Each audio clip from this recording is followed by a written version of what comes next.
Good afternoon / good morning, and welcome to today's webinar.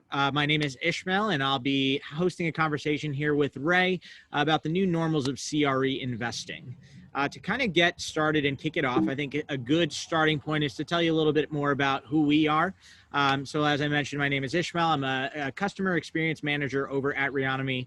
I've been working here for around, two and a half years now, and have been really supporting our users. So a ton of you on this call, if you've chatted over with our support team, if you've had conversations with them via email or support, I probably have read your message or have had some inclination of who you are.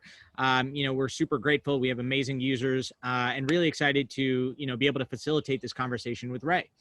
Ray, mind sharing a little bit about yourself? Sure. Thanks, Ish. My name is Ray Hightower. I run a company called Bridgetown Partners. We are buying commercial real estate and we are building software for the commercial real estate industry. You can learn more about us at bridgetownpartners.com. Amazing. And now, before we even jump into the agenda, I think a few important aspects are, what was kind of the genesis of this webinar as a whole? Webinars are something that are going on pretty frequently, especially now that a lot of us are work from home.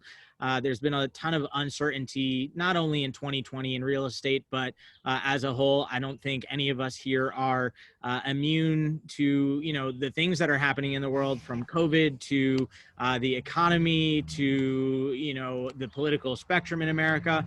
There's a lot going on. There's a lot that we're dealing with.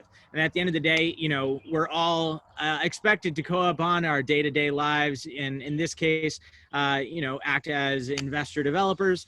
And we've had a ton of questions that, we really want to be able to answer for you guys and help you out with your strategies when it comes to investing. And more importantly, how you can utilize Reonomy to go about your day-to-day. We'll chat about three main kind of topics today. So we'll touch upon exactly that. What have we been hearing from our users? I'm pretty privy to that type of information. We'll talk about building a strategy better suited for uncertainty. And that's where Ray and his expertise will really jump in. And then most importantly, we want to really have a conversation and a dialogue, right? Make sure that you guys have the ability to ask us questions, whether that be Reonomy related, whether that be what Ray is actually doing in his day-to-day. And give you guys that forum to do so. To kick it off, I think starting with what we've been hearing would be a great place to start. Investor developers, at the end of the day, what are you guys looking for? You're looking for unique opportunities off market. You're looking for that diamond in the rough. You're looking for a next property to invest in or that next project. With all that's going on, there have been a lot of roadblocks, maybe hurdles that you've had to jump on or jump through. Some of those, might have kind of brought up questions around, how do I pivot my strategy with all that's going on? How do I find unique deals during these times? How can I use Reonomy to build my pipeline, right? A lot of you guys have made this investment in our amazing tool. We have a ton of phenomenal filters. We have an amazing team that is, continuously working to improve the product that we're delivering to you. But, most importantly, we want to make sure that we're making this easy for you. And then, to kind of wrap that all up, how can I find the right properties and the right, opportunities per se to invest in? Another major theme that we've been hearing from our users, how do I understand and manage risk, right? So again, with all that's going on, there's a lot of uncertainty. We really don't know, what the next year has in stock. We don't know when a COVID vaccine might, come back to play. We don't know when we'll be going back into our office settings. So we'll discuss a little bit about what's making the current market unstable. What trends have you seen in the market? And what would you say is the best asset type to be investing at this time? I think from users as a whole in the investor developer space specifically, I've noticed a ton of users show interest in warehouses and different, supply chain focused endeavors. There's also been, big pushes in the multifamily realm as well, as that's always a safe, consistent asset, as everyone always needs a home, right? And then the third, the present and future state of outreach, right? So when you purchase Reonomy, we offer different avenues of getting in contact with owners, whether that be phone, email, mailers. Some people have used unique, outlets and opportunities such as LinkedIn to even reach out to prospects. So we'll chat about what are the best ways to narrow down my prospect list using Reonomy. How can I differentiate my call script, right? We understand real estate is a very competitive industry. We understand that, in the investor developer perspective as a whole, a lot of individuals are going after the same assets at times. And what can you do to really stand out from your competition? And then we'll talk about how can we pivot your strategy, right? So what can we really do during these certain times to make sure that your efforts are being as effective and efficient as possible? Now, I think a great place to start here would be the understanding and I think a great place to start here, I skipped a slide. Yep, that happens at times, is finding unique opportunities off market, right? So how do we go about finding that diamond in the rough, right? What is the opportunity that, what are those key assets or those key indicators that, individuals can necessarily look at? And in this case, Ray, that's where I'm going to really open it up to you, right? And maybe you can share a little bit more about what are your 2 to 3 ways of finding unique opportunities? What are you really doing in your day-to-day at the current time? Yeah, thanks, Ish. I mean, the key is if you're looking for unique opportunities, you're looking for sellers who want to sell or have some motivation to sell. And many years ago, when I was in brokerage back in the late 80s, early 90s, I was taught by a very experienced broker in the business. He said there are only 2 reasons why a person will sell a piece of income producing property, a piece of commercial real estate. Only 2 reasons, either to get rid of a problem or to capitalize on an opportunity. And if you have the right information, you can discern what kind of problem the seller may be having where they want to, from their perspective, get rid of the problem and thereby create an opportunity for you as the buyer. So, that's what I'm looking at. Should I go through some examples? I know you have other slides and I don't want to go too deep into one question if you're going to cover that area later in the presentation. Go for it, Ray. We can be flexible. That's the goal of today. Okay. Just facilitate and have a conversation. So flexible. Okay, flexible. Let's take now, for example, we're in the middle of a pandemic, and unfortunately, there have been a lot of people who have lost their jobs, who are no longer employed. And if you look at real estate values or real estate values, particularly with multifamily, the value of the property is tied directly to the tenant's ability to pay rent. If someone loses a job, what you typically see are people coming together, 2 households coming together into one household. So then you have properties that are vacant that were not vacant before. If you have vacancies, then you have a property that is not producing the cash flow that it was producing before. Now, there are a lot of owners out there who, maybe they over leveraged, they bought their property with too much leverage when they purchased it. And when they see that decrease in vacancy and decrease in cash flow, they're no longer in a position to pay their mortgage, to pay their note. That's a problem for that seller. But then it's an opportunity for us as buyers. We go in, you always want to go in when you're approaching a seller, you want to approach as someone who is helping that seller to solve one of their problems. And if you can do that, that's how you can get some good off-market deals and as you express, diamonds in the rough. awesome. Yeah. And it seems like, from what I can tell, right, there are a lot of individuals that have prepared for things like this to happen, right? And they have cash flow and they have cash reserves. And I think a lot of big brokerages specifically have that.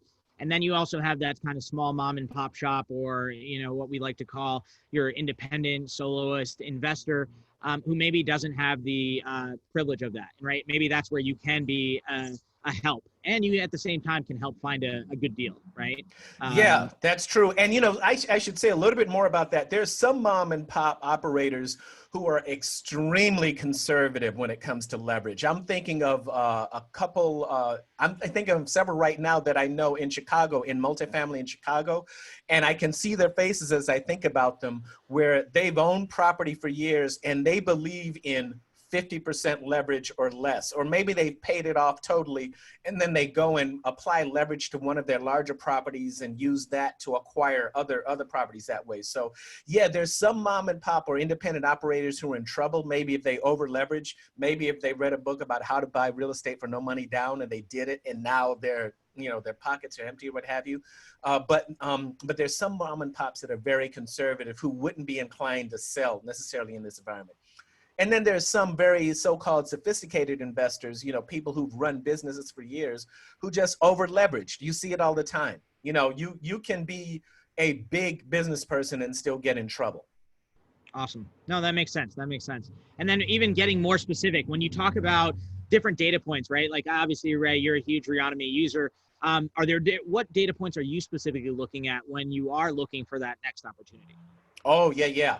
How long ago did they buy the property? How long ago did they apply the mortgage to the property? And here's what I like is that um, through your tool, you've gone out. I mean, I know it's a lot of that is your secret sauce about how you gather all the data. But if I can go in there and I see that a mortgage was applied 10 years ago, a commercial real estate mortgage was applied 10 years ago, they might have a balloon coming due, right? And that, you know, they might be thinking, well, I don't know if I want to hold on to this property. Do I want to refinance and pay off this balloon, or do I want to sell it and do a 1031 exchange, a tax deferred exchange into another property? So every piece of data matters. You know, like what mortgage is on the property, how long ago did they buy it? Was it simply a transfer from an individual into an LLC that's also owned by that individual? Was it a partnership transfer? There's some people that have done things with partnership transfers where they transfer 99% of the ownership and retain 1% because they're playing some type of local property tax game, all of that. All of that information, it's useful to have there. And the reason I like it in Reonomy is because I remember the days when I used to crawl around in the basement of the county building in Cook County, Illinois, going through these big books and going through this microfilm, and it would take hours just to find that information on one property. And here I look at them. I happen to have Reonomy up on another window on another monitor, you know, next to me. So if I'm looking up, it's not that I'm ignoring you. I'm looking at another screen. But I can click on a dot for the parcel, and I get the history of the property transfer. And I get the documents that have been filed with the recorder of deeds for that property. It's almost like, well, it is. It's having a map, and you click on a parcel, and then you get the history. So it's invaluable. It's a time saver, really. It saves time. Awesome. Yeah. And I think, I mean, you know, you were touching upon it there. We have a ton of data points. I know one of those new ones that, you know, hopefully a lot of the users within this webinar have also tried to utilize, or if you haven't, you know, would love to tell you more, but is our likely to sell filter, right? I know it's not perfect and everyone has, again, their secret sauce to find that perfect opportunity. But we did try, you know, to chat with a bunch of different users. We have a bunch of industry experts that obviously work within the company as well. And they've been able to, you know, using our AI and machine learning to look at things like you were talking about, right? When is the last time something sold? Is something coming to maturity in the next 6 months, right? Like let's say, is something up for pre-foreclosure? Yeah. And all of those are, again, you know, at the end of the day, we want to try to make this easy for you, but we don't want to make it too easy, right? Because once you make it too easy, then everyone's going to be doing it, right? There still needs to be some level of, you know, kind of work. And I think that's what we've noticed from our users as well. But we do hope, you know, individuals do have the ability to benefit from that likely to sell filter. Ray, have you had the chance to use that a little bit yet? I know. I have not yet used the likely to sell filter. I still very much trust my own judgment on stuff, you know, and so I don't want to sound like a lot of, I mean, yeah, I'm computer science and all that stuff, you know, I have that background, but there's still some things where I want to get my hands on it and massage it, you know, myself. So I did make a note to myself that to try the likely to sell filter. So it's on my to-do list, and you've talked about it before. There's so many other features that I've used that have been helpful to me, but yeah, I can dig into that. But I'm also very aware of, you know, I'm always aware of the limits of technology, you know, and I'm always, and I trust my judgment, but yeah, I'll dig into that. That's something I need to dig into. Awesome. Awesome. And then Ray, even, I mean, we touched upon it a little bit here, right? But COVID is a thing. It's almost become that C word that we all try to avoid saying, but have you changed your strategy at all when it comes to, you know, prospecting nowadays? I know we've heard from a lot of users, people aren't picking up the phone. People aren't even in the office. So the business line that I used to call isn't available. They didn't have VoIP set up. They weren't optimized from work from home setups. So have you changed your strategy in regards to finding properties? Oh yeah, it's all about safety, right? Like I was traveling outside. I'm in Southern California. I'm in Los Angeles, and I was traveling outside of California. Did a road trip to visit some properties in another state, and meeting with brokers there. We would say, yeah, let's meet at a Starbucks over here, because they're there running around between different properties. We met at a Starbucks. We met outside the Starbucks, standing 8 feet away from each other, yelling at each other, and that's how our meeting went. And so, that's a little bit different. You'd laugh about that. I'm doing a whole lot more Zoom calls. As I was saying to you and some of your colleagues, I'm doing multiple Zoom calls every day.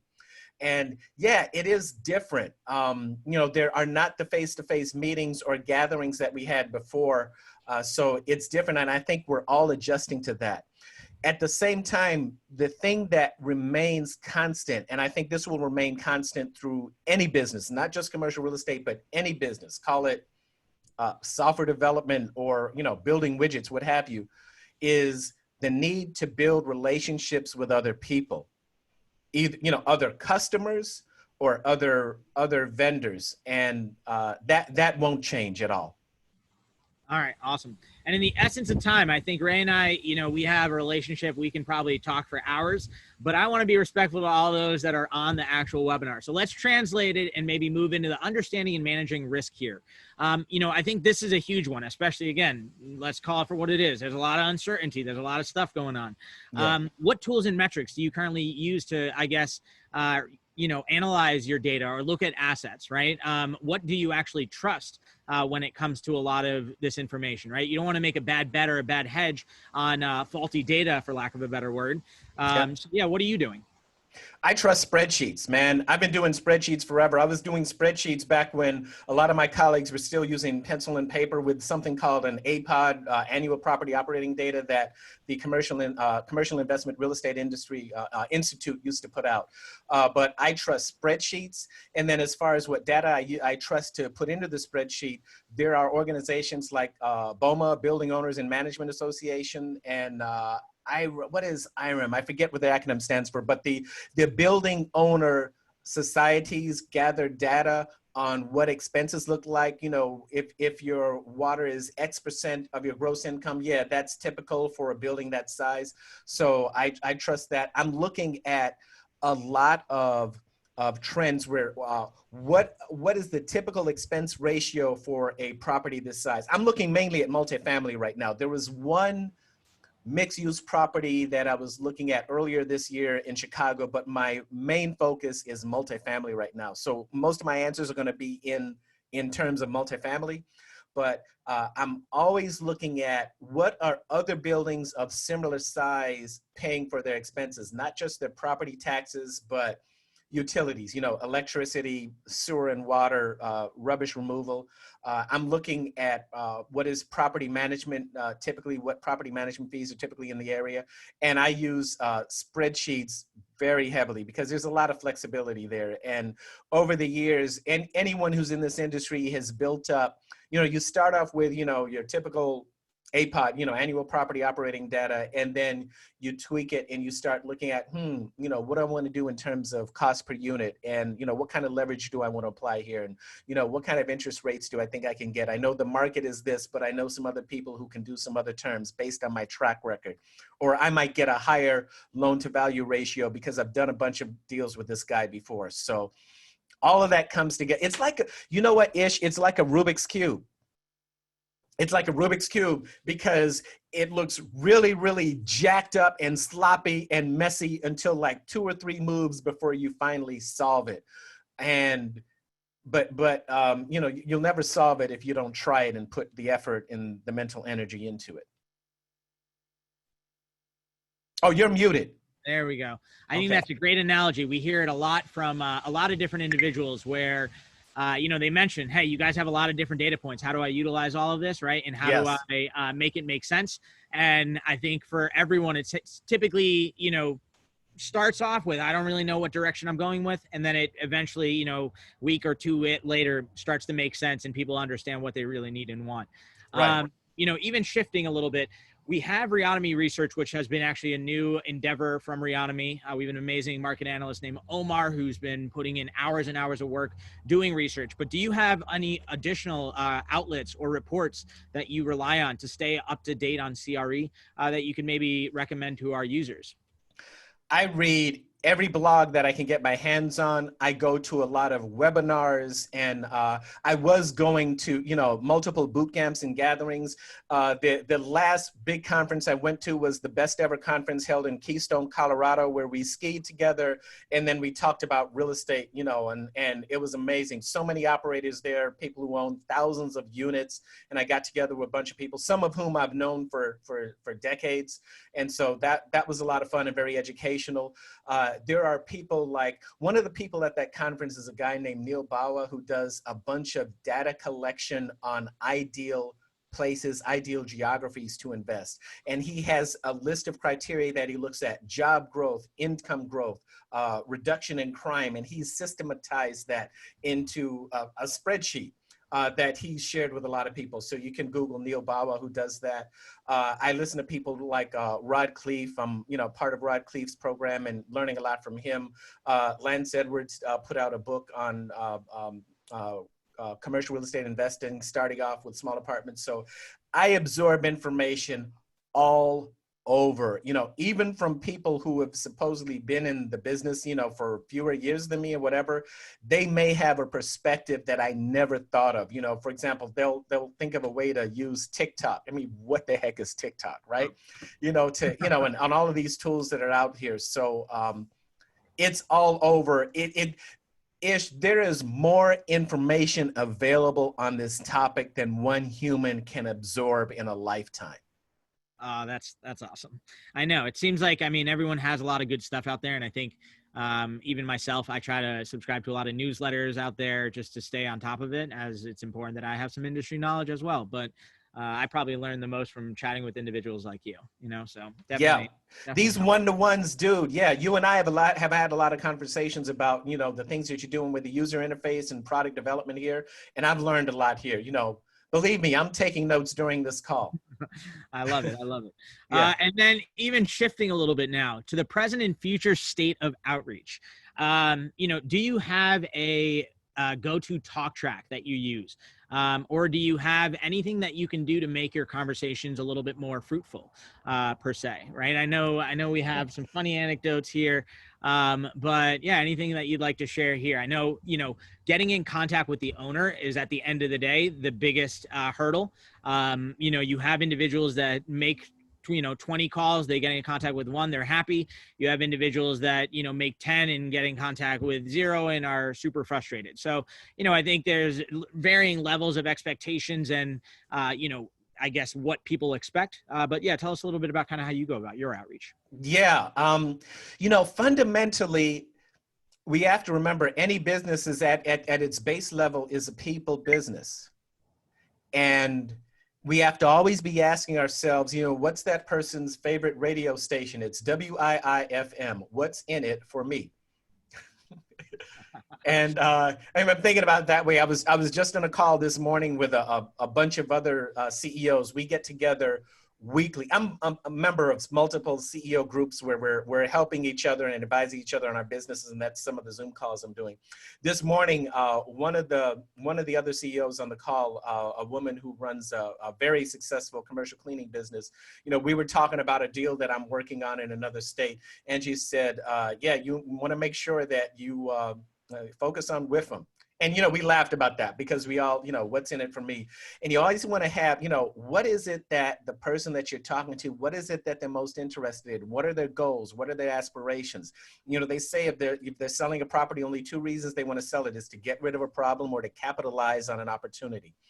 And what is unique about the property? You mentioned fruitful here. There's one of the deals that I'm looking at happens to be in a fruit grove with a bunch of fruit trees, and it is next to some other parcels, where there's more fruit trees, and in having a conversation with this this owner, the seller of the property, before I went there, I went through Reonomy and looked up info on a bunch of the adjacent parcels, and I was able to see who the owners were of the other, orchards next to theirs. And we had a really good conversation about fruit and harvesting fruit and how the trees may have been planted and why there's certain distance and irrigation and all of that. Not directly related to commercial real estate, but it's one of those things that makes the conversation more human, and it brings people more, closer together. And I think even in this time, with the pandemic, as you mentioned, and everything else that's going on in the news right now, we need to be very aware that, people are craving human connection right now. Positive human connection. We're craving it, regardless of what our background is. And so anything that we can do to foster that human connection or build upon that human connection, I think we all win when that happens. We all win when that happens. Yeah, I mean, I think community, conversation, and just dialogue are key. Yeah. It's funny you say. I mean, I remember having a couple of conversations with a couple of users, and I think when we talk about even phone calls, right? Like cold calling, how much does that even work nowadays, right? Nobody is picking up phone calls with our phone. No.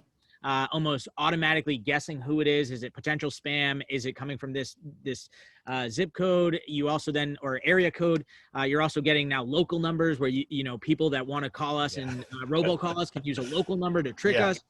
Things are kind of wild. And I would actually have an individual, and there's two random customers, and they come to mind, where they would actually, prior to calling on that user, would use our Google Maps in our map tool, and they would look around the street or the main street, and they would find that like small coffee shop, and they would find that, restaurant that was clearly local, that was only there. And then when they made that voicemail, they would actually name drop it, like, oh, I see you live here. Like, I've actually been there. Had they been there? No. But it actually got that person to be like, oh, wow, this person actually knows my neighborhood. They know where I'm from. They know what's going on. And I thought that was really creative, right? And it was a new way of getting in contact with owners, and a new way of building relationships. I think that's really the one aspect that a lot of individuals are missing nowadays, right? Is how do we build that relationship? Yeah, I would. The example that you shared about, I see that coffee shop. Yeah, I've been there. The one caveat I would give with that is, like, the photos that Google uses for Street View are, they're a few months old or a few weeks old. And I like to actually go there if I'm going to tell them I've been there, just because, maybe the place was closed down or something. I'm just very wary of that. But you're right. You can talk about the area. In that case, I would probably say, I've driven through the area, and I've gone back through, Street View or what have you. And I see that there's some other developments that have gone on here, and you can talk about that intelligently. So I think you're right. The bottom line is what you're saying. There's a ton of information out there, and if we're smart and creative, we can leverage that information.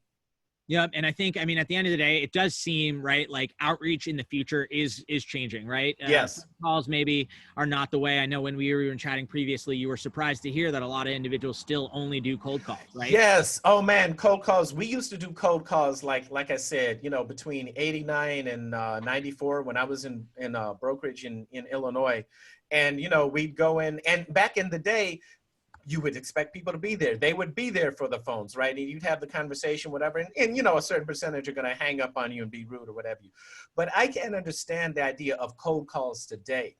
I think there are too many ways that you can be very creative to create a magnet where people want to reach out to you as the service provider, and it's effective. I've seen some brokers do it. I'm building relationships with brokers right now who've built some very effective magnets that have drawn in buyers like me.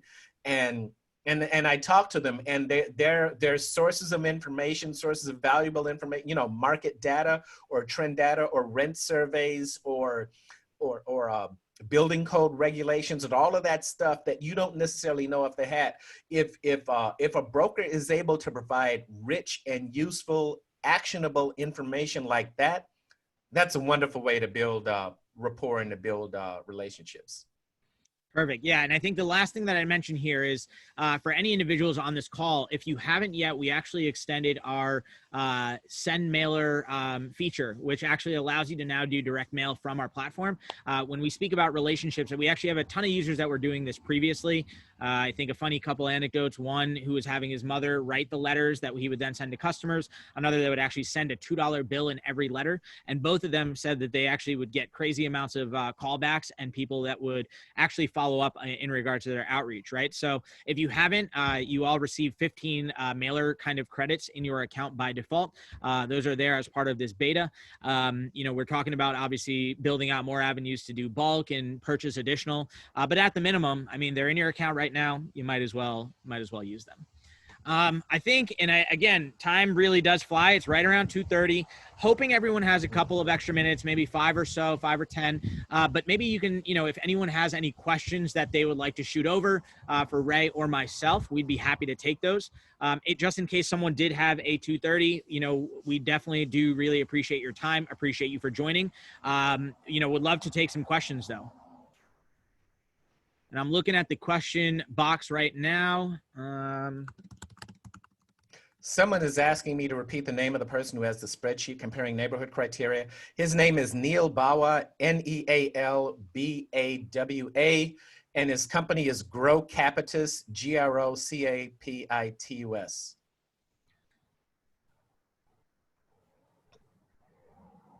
Perfect. And then let's see. So we have a couple of more here, Ray. Can you quantify your search criteria? Example, how long did they own it? Do you look at 5, 7, 10 years, 15 years? Yeah, there's all kinds of ways you can do it. You can certainly look at those. It depends on what you know about the financing that has happened in that area. If you know that in a particular area that there were lenders that were doing 5-year balloons, yeah, you can search on 5 or 10. You can. There's a wide variety of criteria that you can use. I happen to use unit size, because I'm looking at that. And for example, when I'm going into a brand new area, I won't look at how many years they have owned the property because I'm still getting to know that brand new area. So I want everything. And then if I have too much stuff, I might whittle it down using the criteria that you suggest, the 5, 7, 10, what have you.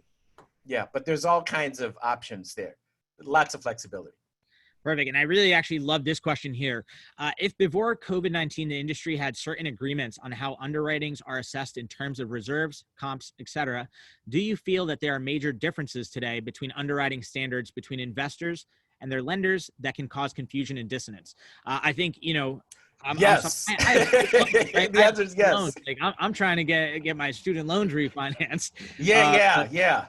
I can talk about a little bit of a few more details about what I've experienced. Number one, all lenders are asking for bigger reserves because anytime there is uncertainty, banks get scared. Bankers are, they're very conservative, and what a banker wants is to, loan you money and be able to predict that you'll always pay every month on the first of the month, always on the first of the month. And one little wrinkle in that system can get them a little bit uncertain. And when bankers are uncertain, then what they do is they reduce loan to value ratios, which means that we as investors, as buyers, as syndicators or sponsors, we have to put more money in as down payments or raise the money through our syndications or what have you. So they reduce loan to value ratios and they increase reserves, which again means we have to come to the table with more money, come to the table with more money. So yeah. And can it cause confusion? It can, but most of the lenders that I've dealt with and talked to are straightforward about the increased reserves. Where it can cause confusion is I've seen some of the private money lenders exit the market totally. I have one private money lender, and I don't know if this stat is exact, but there's one private money lender who I was talking to is still in the market. Says, yeah, Ray, 90% of my competition has left the market. Now, I don't know if it's as high as 90%, but, it feels good to think that you're one of the 10% is still there. But certainly a lot of private money lenders have left just because they're uncertain. And further, their investors, going upstream, the people that they raise money from have left too. So yeah, there's a lot of uncertainty. You just have to have a conversation though, really. or multiple conversations. Perfect. I love it. And then this is another good one. Can you give the spill that you approach with when you are talking to owners when you call them, right? So Ray, I know you actually said you don't really do cold calling anymore, right? I do not do cold calling. I'll do mailing, and if you want some ideas on how to do that, I'll give you some places where you can get some good advice on that. One, Rod Cleef well, it's now a webinar, but runs a boot camp where he's teaching a lot of those skills. RODKHLEIF. He does that really well. Lance Edwards does that. Neil Bawa, who I mentioned earlier, does that. There are a lot of people out there who are offering different approaches. I can't just give like one because it really depends on how you're approaching them. But I'll tell you this, fundamentally what you want to do is you want to make sure that when you're approaching the seller, it is, not like sell me your property right now. You want to have a conversation. You want to have a conversation. Like, for example, if you know that they have a balloon going, I don't do cold calls, but I do mailings where, hey, I understand that you have a balloon coming due. Have you considered selling the property? Perhaps you're thinking about trading into a more expensive property, a larger property via a 1031 exchange or something like that. So when you approach them, you don't want to be like, you know how you walk into well, we don't walk into retail stores anymore. Well, we do sometimes. But when you walk in a retail store and every salesperson says, may I help you? And what do you say? Oh, just looking. You don't want to be that retail salesperson says, oh, may I help you? And they just say, just looking. You might want to approach them and say, hey, I just read a really good article on 1031 exchanges. And, a few people I know who may have a balloon coming due are interested in learning more about 1031 exchanges or this new approach to the 1031 exchange. Maybe you'd like to see this article. You did not ask one single sales question there, but do you think that seller would be interested in having a richer conversation with you then? I think so. Because you've demonstrated, one, that you have some level of expertise in the industry, number one. Number two, you care about something that if they don't care about, they're about to care about it really soon when that balloon comes due. Awesome. So that's what I would do. Yeah. I love that. Love that advice, Ray. I think, again, I can't get upon it enough. The relationship building and our day and age of technology and COVID and all that stuff is key. I'm going to take one or two more questions here. So this is actually a great one. If you are starting out in commercial real estate, how do you get brokers to take you seriously and give you good deals? I mean, we all know it's not that easy, but Ray, I'm sure you have a ton of experience in the industry that you could share, maybe for that beginning early investor developer. Yeah. How do you get brokers to give you good deals? Nobody gives anybody anything, man. It's all about, what's in it for me. For anybody in any relationship, there has to be mutual benefit across the board. Why does a broker even want to talk? Here's the thing. If you look at it from the perspective of a broker, and I was a broker for 5 years, many years ago, but the human part of it hasn't changed. You get calls all day from all kinds of people, all kinds of BS artists. I have to say BS instead of the full world because my mother's going to listen to this. But you get all kinds of calls from these artists who just want to talk to brokers and waste your time. So as a broker, you're thinking, is this a person who has put their money together and has done the research and is likely to do a deal at some point? I'm not saying you have to do a deal right now, because we understand that as a buyer, you have to do due diligence. A smart broker knows that the best brokers know that you're going to do your due diligence. And the best brokers want to build relationships with investors who are going to do repeat deals over and over again over time, right? So the best thing to do is when you're calling a broker, demonstrate that you've done your research. Don't say, hey, can you send me some good deals? You're going to go immediately to the bottom of the pile, to the bottom of the do not call pile, right? But if you call and say, hey, I understand that you have a property available for sale on Main Street. I drove by it. I see that it's a 12-unit property. What can you tell me about the unit mix? How many twos, how many ones? And start having a conversation. And if you have a conversation that reflects that you've done some homework up front, hey, I understand that in that area, most of the properties have laundry rooms, and they're charging, X X dollars per load or that type of thing. You know, conversation says that you've walked around the area, you talked to some other owners, you're possibly an owner yourself, and oh yeah, you know, there's a roofing contractor that I know is doing work in the area. You know, have you had any experience with them? You know, conversations like that. In my case, when I first moved to LA, I learned a new term that I never had to worry about before in my dealings in the Midwest: soft story retrofit. Never knew what a soft story retrofit is. It is putting in additional supports in a property so that it doesn't fall down in an earthquake. Wow. Have a conversation. If you come to, you know, come to LA and you're talking to brokers, hey, you know, what can you tell me about the soft story retrofit on this property? You know, what's the status of that? Have they gotten a grant in order to do that? You know, how far along have they gone? You know, what type of support are they using in the soft story retrofit? What contractors are they using? And if you have conversations like that, that reflect that you've done some homework and that you have some knowledge specific to the area, then you separate yourself from the other investors or buyers out there. I think I've gone way over time, Ish. How are we? We're a little over. Now I think that's a great cue, Ray, to wrap it up. We definitely want to be respectful. I know a lot of you guys have actually stuck around, which we appreciate.